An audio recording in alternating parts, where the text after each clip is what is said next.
À la dernière présentation avant la pause café par Charlotte et Constantin. Donc nous, après avoir fait beaucoup de sciences, les vésicules, etc. Mais en pratique, c'est quoi aujourd'hui les recommandations du carcinome hépatocellulaire, les recommandations françaises par rapport aux recommandations européennes, les plus de la France. Voilà, Charlotte va nous montrer tout ça. Merci beaucoup. D'ailleurs, d'abord, merci pour l'invitation. Je suis honorée de représenter la FEF aujourd'hui à ces journées et assez émue d'être à Bramy quelques années après mon dernier semestre d'interne. C'était il y a 2 ans et demi, 25 ans. Donc, effectivement, aujourd'hui, le sujet, c'est les recos françaises. Donc, rapidement, juste, je peux évidemment pas commencer ou parler des recos sans dire à quel point c'était un travail de groupe et une expérience assez incroyable. Il faut aussi que je dise, et vous l'avez sûrement noté, qu'on n'est pas les seuls à s'être posé la question de réactualiser ou de faire des recos CHC en 2024-2025. Tous les continents s'y sont mis, enfin, tous les continents du Nord en tout cas. Et donc, l'étape suivante des recos françaises qui ont déjà été un gros bébé à accoucher, c'est de publier ces recos françaises sous une forme qui soit digeste et pertinente dans la littérature.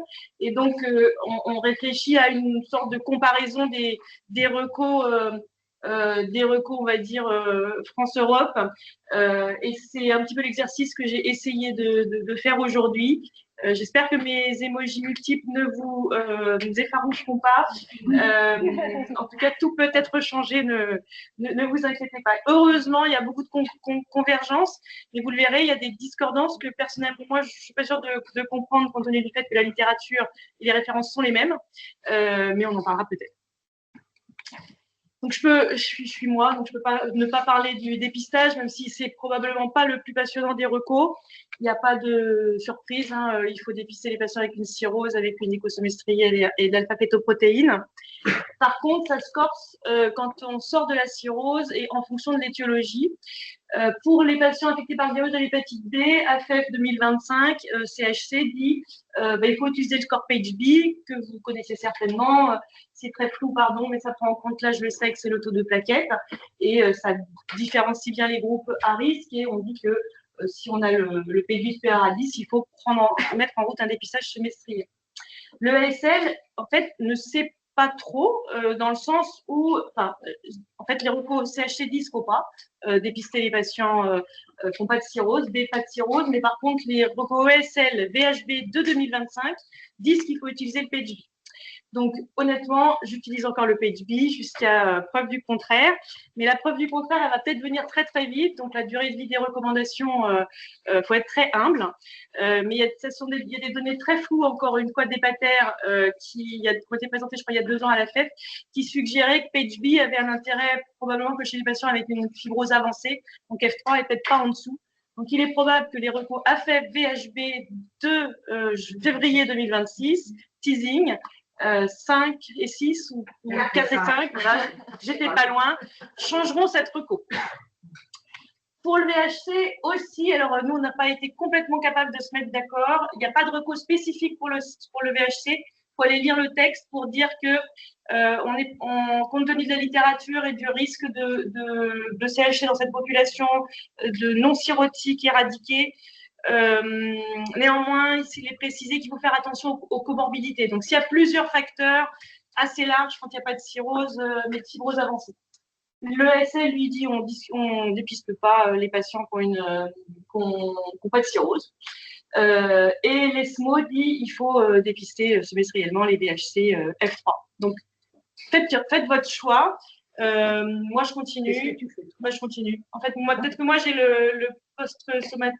Je suis un peu traumatisée du dépistage parce que j'ai fait de la recherche dessus et aussi parce que j'ai eu des histoires tristes. Mais moi, je continue le PageB, je continue le F3 cirrhose du VHC.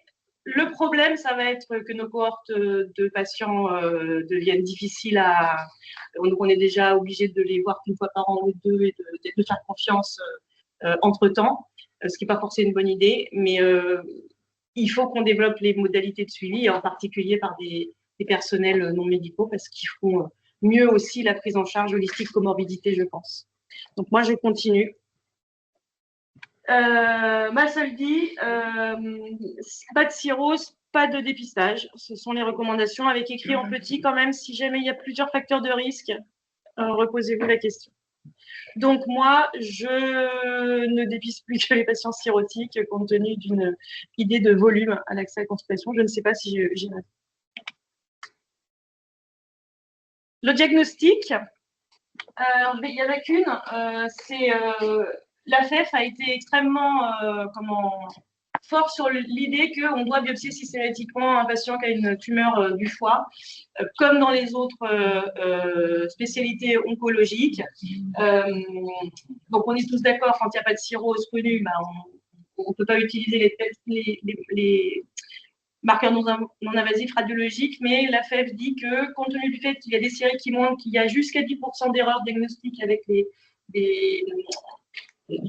l'imagerie même complètement typique, en particulier cholangioca et carcinome hépatocellulaire.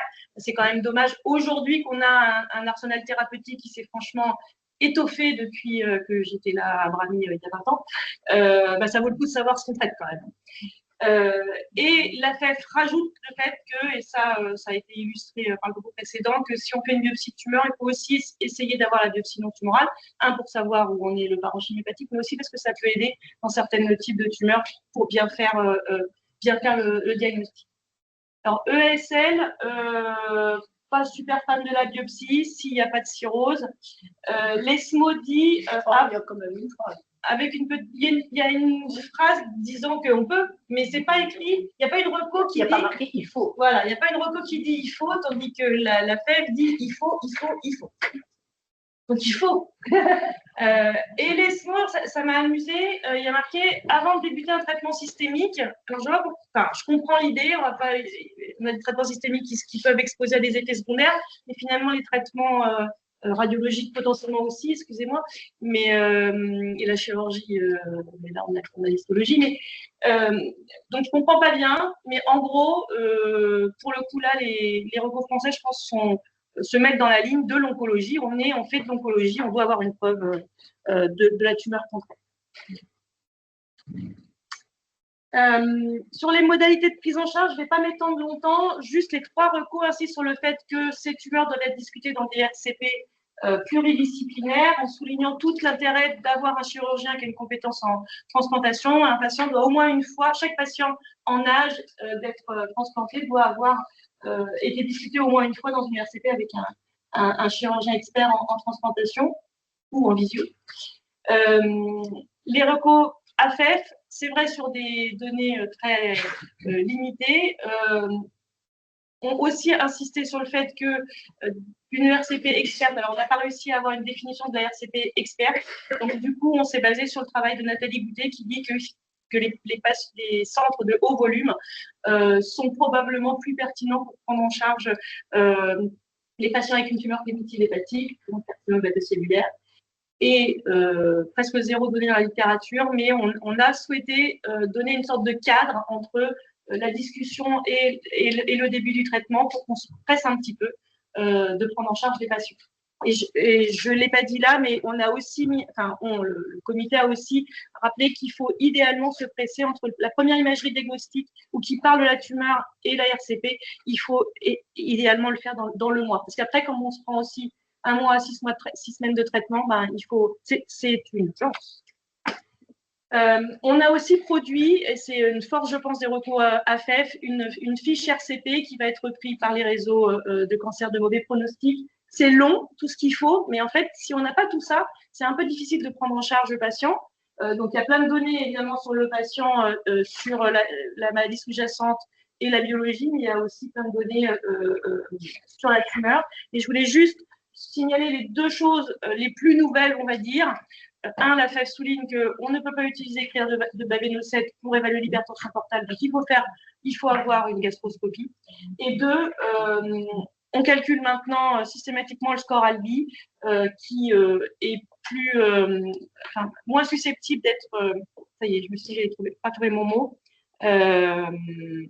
C'est plus factuel, c'est pas le mot que je voulais, mais par rapport à est-ce qu'il y a de l'acide, est-ce qu'il n'y a pas de l'acide, merci objectif, ou est-ce qu'il y a de pas d'encéphalopathie, et même dans une même stade de score de Child et même A, le LB, il différencie les patients avec un pronostic différent.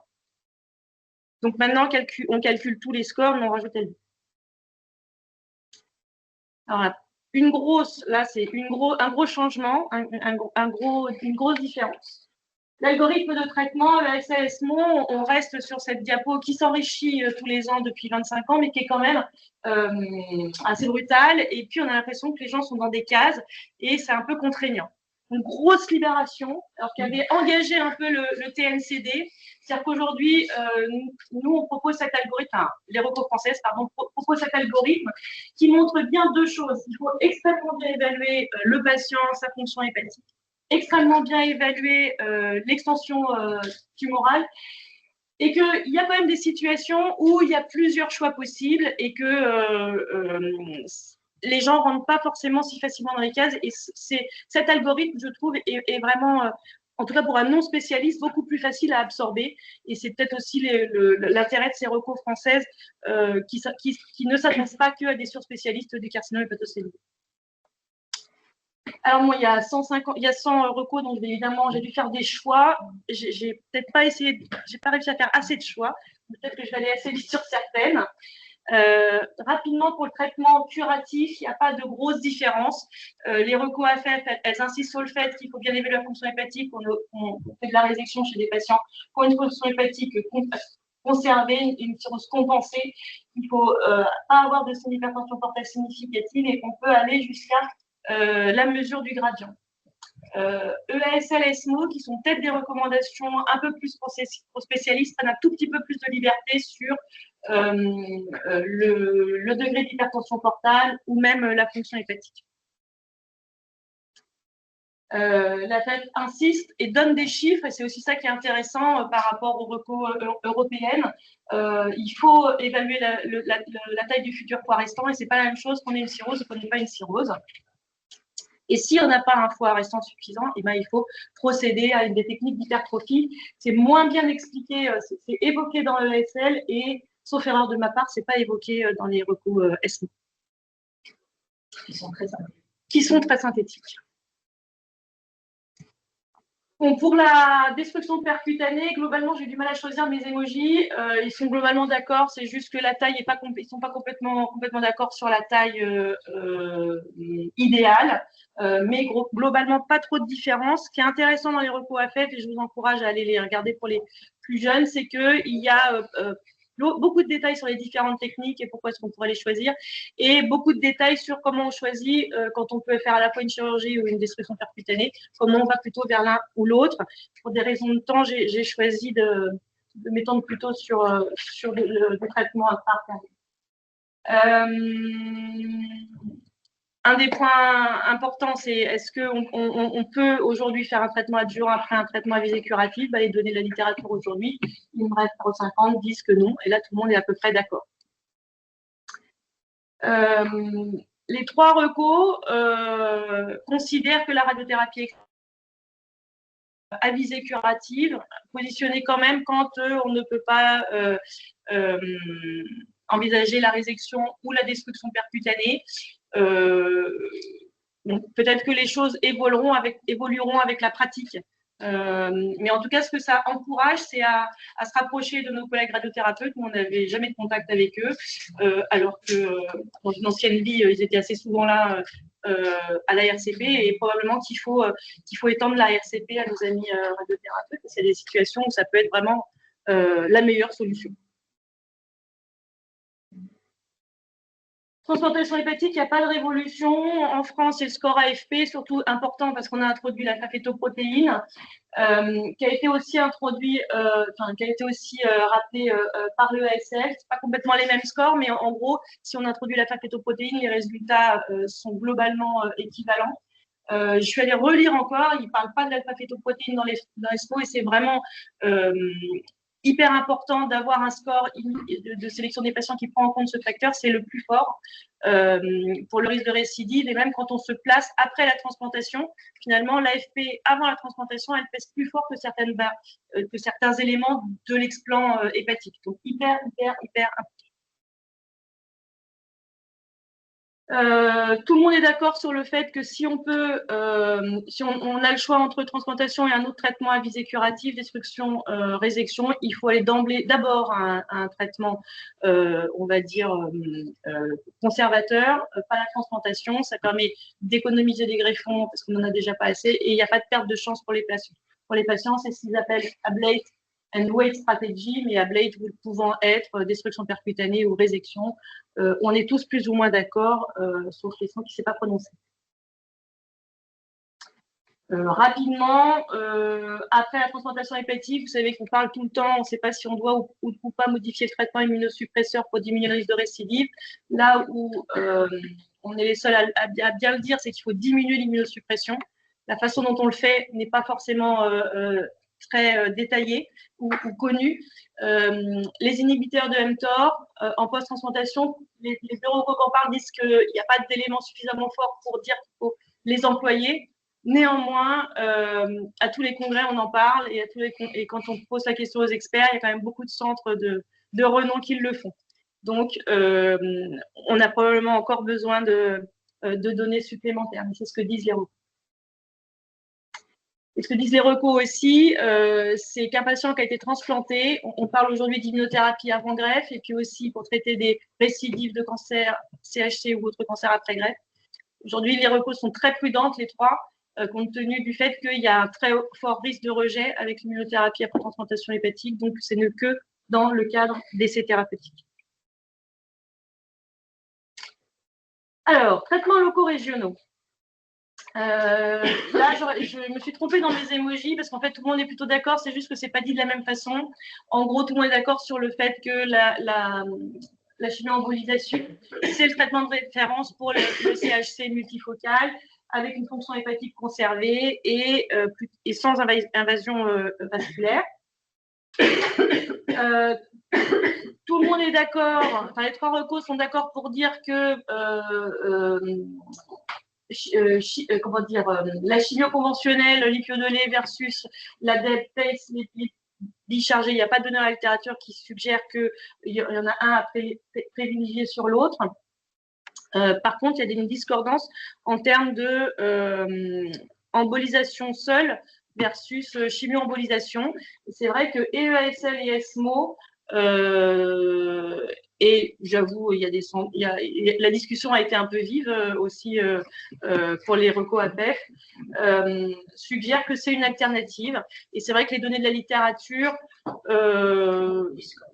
sont discordantes, sont pas enthousiasmantes. Après, est-ce que c'est suffisant pour mettre une reco comme ça par rapport à pas? Je ne sais pas. Les recos AFF ont décidé de dire qu'il fallait plutôt aller vers pas faire une embolisation seule. Et vous verrez qu'il y a des centres qui font cette promotion. Donc, je n'ai pas la réponse. En tout cas, je ne crois pas qu'on l'ait dans la littérature. On est tous d'accord pour savoir quand est-ce qu'il faut arrêter de traiter par chimio-embolisation. Mais par contre, je trouvais que la plus grosse différence, c'est la place de la CIRT et ce qui est assez amusant, parce que c'est amusant, c'est que la littérature, c'est les mêmes, elle n'est pas utilisée de la même façon. Alors, pour faire court, effectivement,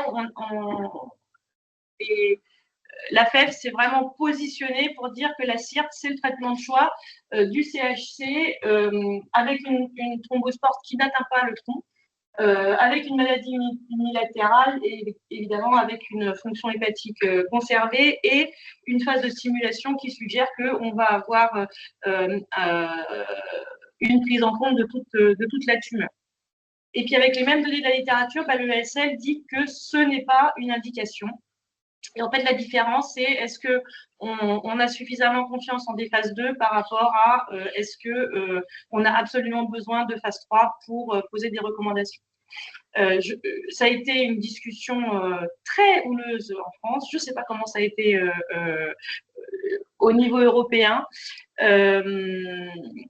Mais la conclusion de l'ESL qui dit qu'il faut qu'on fasse un essai randomisé CIRT avec dosimétrie personnalisée versus traitement systémique, je ne vois pas ça arriver un jour. Voilà. Donc, en sortant d'ici, CIRT.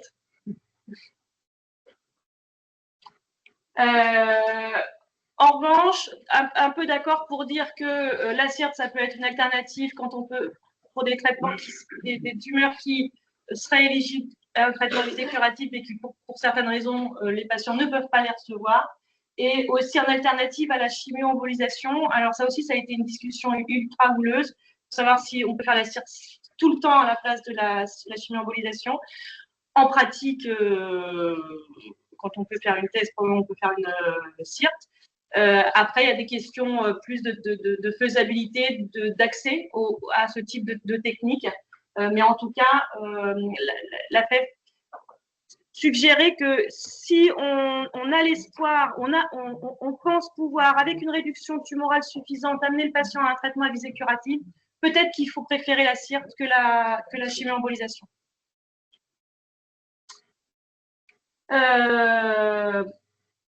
Pareil, là, j'ai fait une erreur, j'ai relu dans le train. Donc, AFEF et ESL sont d'accord pour dire qu'après un traitement loco-régional, les données qu'on a actuellement ne sont pas suffisantes pour associer un traitement adjuvant par immunothérapie. En fait, la phrase de l'ESMO, c'est un peu peut-être ben oui, peut-être ben non, c'est les données, comme les études sont positives, parce que l'objectif principal, c'était en PFS, eh ben, on peut les considérer, mais, virgule, les données de survie sont immatures et potentiellement, on n'a pas assez d'arguments pour les utiliser. En gros, les recommandations sont relativement solides pour dire qu'aujourd'hui, on n'a pas assez de données pour dire qu'il faut faire du traitement adjuvant par immunothérapie après traitement loco-régional. On a ce magnifique algorithme, moi j'adore parce que je trouve qu'il est super clair. Il montre à quel point dans une même situation, on peut avoir accès à plusieurs traitements et qu'il y a une sorte de gradient entre le patient qui a du multifocale mais pas d'invasion vasculaire. On parle que chez des patients qui ont une fonction hépatique conservée, évidemment. Et je n'ai pas traité les autres, vous irez lire. Mais ce qui est plus important, c'est que aujourd'hui, on a des traitements, même avec le traitement avisé, même le traitement systémique, on a des traitements qui entraînent des réponses objectives, des choses qu'on ne voyait pas avant avec les traitements systémiques. Donc, il faut systématiquement, à chaque réévaluation, se reposer la question, est-ce que je peux proposer mieux qu'un traitement systémique chez le patient? Est-ce qu'il y a une réduction tumorale qui fait qu'on peut aller au traitement à visée curative avec chimio-embolisation, également avec les traitements systémiques, avec un warning sur traitement immunothérapie et indication de transplantation que je ne couvre pas aujourd'hui, mais qui est un sujet super brûlant. Et puis, rassurez-vous, j'ai presque fini. Les traitements systémiques, c'est relativement consensuel, même si l'ESMO rajoute des combinaisons qu'on n'a pas actuellement en France, mais en gros, première ligne, c'est l'immunothérapie, l'une des trois combinaisons là disponibles, même si Ipi-Nivo, on n'a pas encore le remboursement, donc on est plutôt sur d'Atezo, Beva, Durvaltrémé, sans qu'on ait en dehors d'une contre-indication ou de limitation d'indication bevacizumab de raison de choisir l'une sur l'autre. Et s'il y a une contre-indication à l'immunothérapie, ce qui est relativement rare, notamment en particulier les maladies auto-immunes non contrôlées, bah, c'est le TKI. Quand on lit bien les recos, c'est un peu différent, c'est le traitement de deuxième ligne. Les recos AFEF qui sont déjà obsolètes, je vais vous montrer tout de suite. 10 TKI, on ne sait pas par lequel commencer. Pareil pour le SL, l'ESMO, lui, écrit que le lenvatinib est peut-être celui à considérer en premier. Je vous rappelle que chez nous, on n'est pas censé avoir un remboursement, mais qu'on l'utilise quand même largement. De temps en temps, on se fait taper sur les doigts, mais pas si souvent.